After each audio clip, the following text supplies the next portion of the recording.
Hi guys, welcome back my creepies. I hope you're doing well. I got a big bowl of popcorn and a story, and you know I love my popcorn. Hold more than my mouth can hold.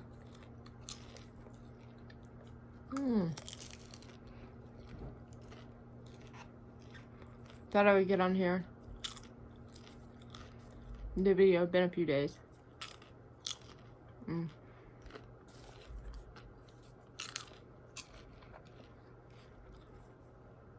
If you watched when I first started my channel, I made a video about things I was going through.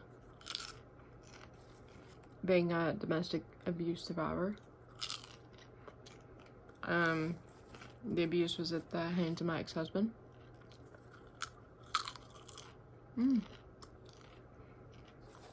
And the problem that I'm now facing is I might lose my home. The me and the children live in. My ex-husband's children. My children. I got court coming up in less than a week, and I'm really stressed.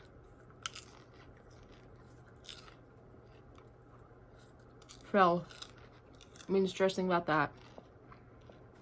But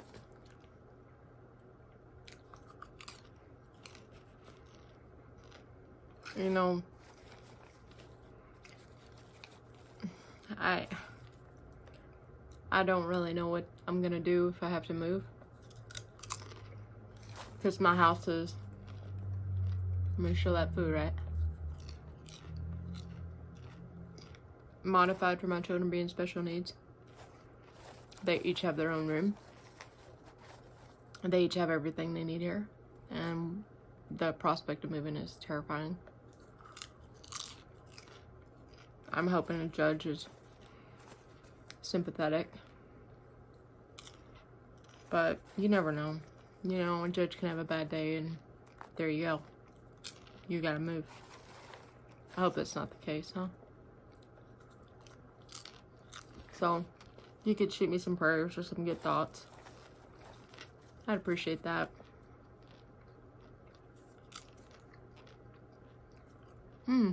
But enough about my sad sack life, right?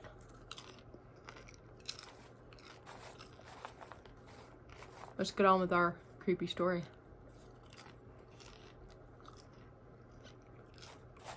Creepy story for the creepies. Let's do it, right? Let's jump right in. So this story happened in Australia.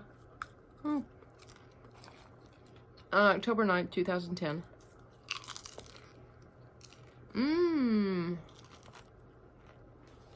Look how much I've ate already. Zara Baker, 10-year-old little girl, was reported missing.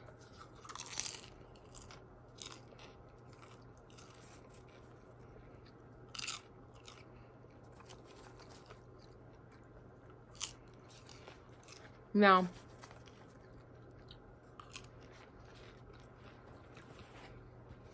investigators right away suspected her stepmother, Elise, of doing something to Zara.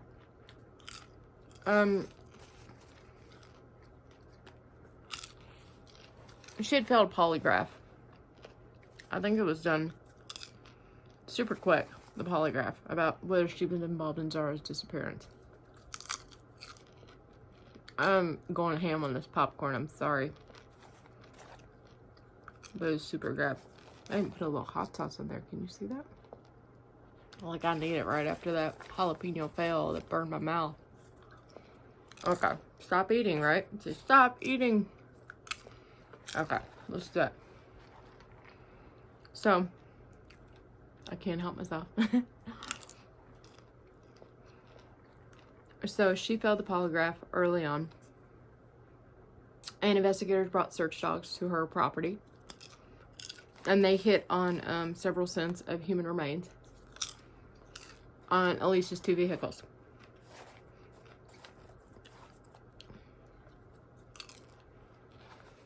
Now, Zara was a 10-year-old little girl, and she had battled cancer in her life, and her father had custody of her, and he had married Elise. She had been married 7 times before.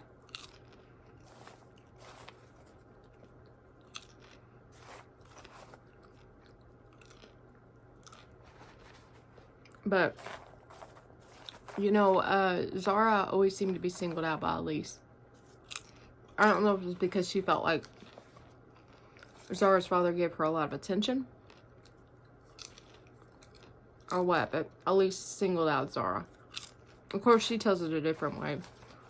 She claims that her kids, her biological kids, were jealous of the attention Zara was getting from Elise, not from her father, but from Elise.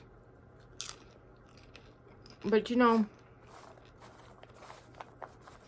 after further investigating Elise, there was evidence of physical, verbal, and psychological abuse of Zara. I mean, she was still in her custody, or still, you know, around her, still around Elise. Now, on October 9, 2010, she was reported missing. Search dogs hit on remains. And, not remains, but scents of remains in the vehicles. And eventually, Elise claims that she had been out, come back home, and Zara was dead on the bed. She had tried CPR for 30 minutes. Cannot revive Zara. So, she didn't.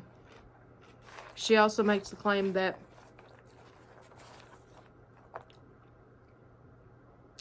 Zara's father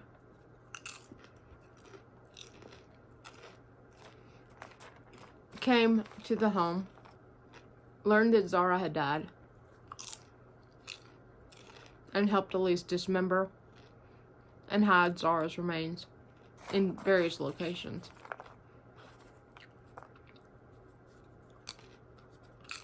Now, cell phone records show that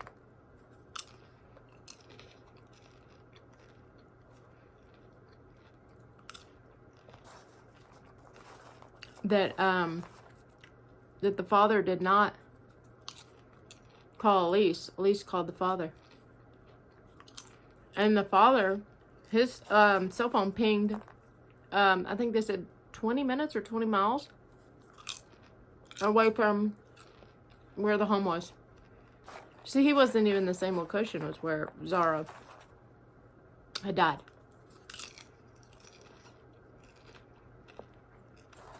Now, Zara in her life had battled cancer. She had a prosthetic leg. She was an incredible little girl, a fighter. But, you know,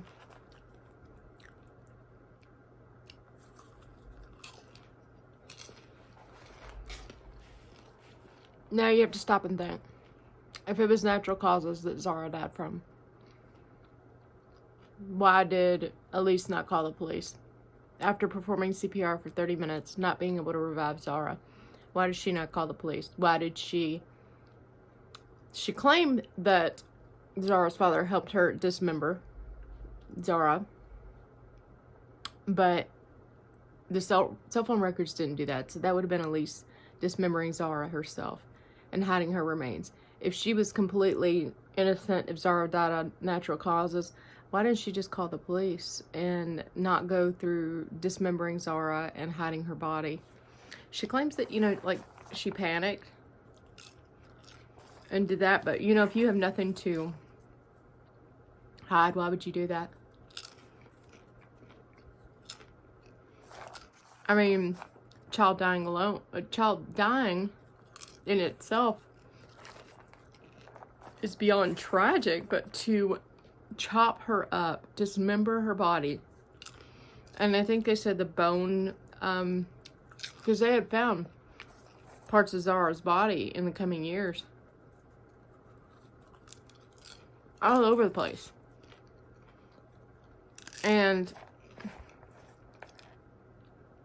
I think they said the bones showed saw marks.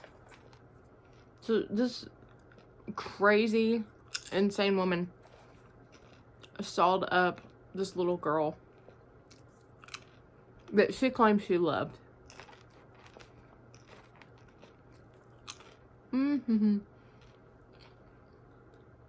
And hid her remains, hindered the investigation, hindered the, you know, everything about it. She didn't want Zara's body to be found. Any part of Zara's body to be found. She took a plea deal and got 18 years. And I don't believe that Zara's body has been completely found. I think there are still missing parts.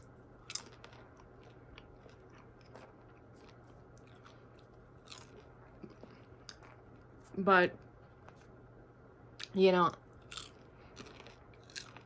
I think Elise deserves life. Or, better yet, what was I saying before? If you're guilty, hang her. Right? You are a menace. You are a sick person. And you're a waste of space.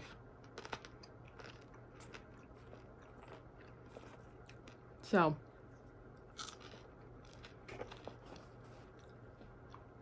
that's what I think. Sorry you watched me chomping down this video. I was hungry. I wanted a snack. I totally ate all this popcorn, but wow, it was so good.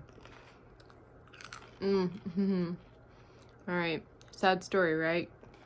Completely insane, right, creepies? Alright, so I'm gonna try to do another video before Thanksgiving.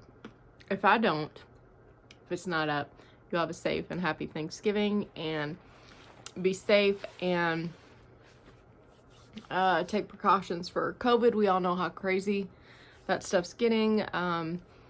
Keep it small, wear your mask, and I know everybody's like, well, the governor's not gonna tell me what to do, or people's not gonna tell me what to do, but you know, true, it's your life, but just be safe, you know. All right, guys, I love you all, and thanks for checking me out. Like, subscribe. Bye, creepies.